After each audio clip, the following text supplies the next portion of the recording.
People praise the freedom that we have here, and alhamdulillah, we do have a degree of freedom.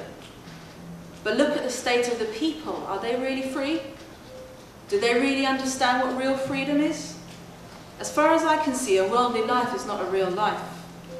A worldly life is actually a waste of a life. And this is what I was always terrified of living a life that's an illusion and a waste, a life that is pointless and mindless. That is a kind of life, well, it's a kind of death, or as the Prophet ﷺ said, it's a sleep. It's this terror of becoming submerged in the illusions of worldly life that has always prompted me to remain instinctively detached. And I found that Islam teaches precisely for us to maintain this sense of detachment. In Islam too, I found a community of other people who acknowledge the unseen and who also feel that while they're in this world, they're not of the world, and who acknowledge the reality of the fact that one day we will have to leave. In my secular background, these questions weren't even considered. It's as if death is standing over you and you're refusing to see it. Again, it's about facing the truth. It's known, moving on to the topic of women, I kind of stuck it at the end.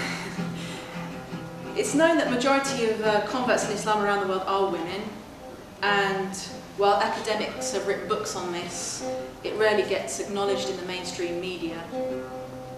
There are so many reasons why women will come to Islam, so it's difficult to speak on behalf of all women. For me, one of the most important aspects of Islam that I discovered was that I had the right, and indeed the duty, to protect myself. And I have the right and even the duty to say no to those who want to take advantage of me. As a young woman from a family with no father striving to make a living for myself, I was vulnerable. Islam acknowledges the vulnerability of women. That's why the role of the father is so important. In secular European culture, however, women are not allowed to be vulnerable. In fact, many Western women would themselves be the first to deny their vulnerability, and in doing this, they've made their lives really hard. They fight in the same bear pit as their male counterparts, take abuse and sexual advances from male colleagues at work, this in a country that preaches equality. And when they give birth to a child, they battle to deny the huge spiritual and emotional changes they're experiencing in order to keep up a brave face at the office. In order to be a woman in this society, you have to deny your womanhood. In fact, all the types of women that this society has to offer, out of all of them, not one of them is a woman of knowledge. We have the woman at the office who wears a suit. We have the bimbo who's like a dolly on offer to the whole world. And we have the liberal woman who, I'm sorry to say, put it bluntly, looks more like a man. I remember working in different offices after my degree as I tried to survive. I tried the skirt and jacket look. I was asked to make coffee for male colleagues, and I was treated like a bit of extra entertainment. So I tried a different look after that. I tried the pinstripe jacket and trousers, and I discovered with pleasure that when I dressed like a man, men got out of my way on the street and I wasn't treated like a waitress at work. But look at the steps I had to take in order to get some modicum of respect. I had to dress like a man. It's a cliche that many women repeat when they say that the hijab liberates them. Let's just say that the hijab is a brilliant and ingenious weapon against being disrespected and denigrated. It's a full-on way of saying, no, you do not have permission to see me, to look at me, and to satisfy your lower nafs with your eyes. You do not have the right to touch me. This is not to say that all men automatically respect hijab. As a revert, some Muslim men make the mistake of ignoring the hijab and approach you inappropriately. Yeah, she's a Western woman, that means I can ask her out, she's going to say yes. But they soon get disappointed when you lay down the boundaries. And it's shooting down that automatic expectation that you're going to say yes, which so empowers the Muslim woman. I have to say, though, that these cases are in a minority, and overall, I've experienced the blessing not only of a sisterhood, which cannot be found in an individualistic, secular culture, but also of a brotherhood, where my brothers treat me with courtesy and respect and as a sister, something which I never experienced before Islam, where you get used to a certain degree of abuse and manipulation. And the closeness among Muslim sisters is a special blessing that comes from being in Islam.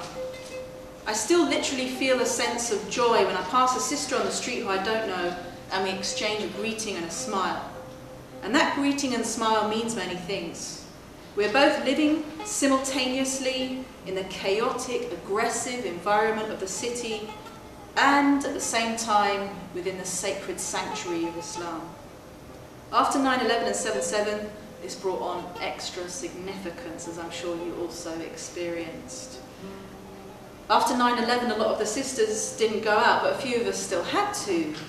So when you meet a fellow sister on the street and you greet each other with a salam, it's like meeting a fellow mujahida on the street. And all you need to do is just exchange a salam for that to be understood. The Muslim woman does not have to hide her femininity in order to survive. Islam values the power of femininity as it values the power of motherhood. I've met incredibly strong women in the Muslim world. At the same time, she's entitled to be protected by her husband. This is not to say that she's a damsel in distress in need of saving, as many Western feminists might interpret it, but rather the husband and wife work together like the components of yin and yang. This dynamic has been lost in the Western world, where women have been disempowered by men. They've been disempowered by men and women have also disempowered men. In Muslim culture, it's still fairly the norm for a young man to take on his responsibilities of being a father and a husband with seriousness and commitment and even pride. We're living in a world where women have questioned the value of being a mother and are seen as failures if they don't have it all, meaning kids, a career and a subservient partner. And now, after the 80s and 90s have passed, these exhausted, emotionally dried up women are dealing with broken marriages and single parenthood. A Muslim woman does not have to apologize for being a mother. Having a career in Islam is not having it all, but serving society.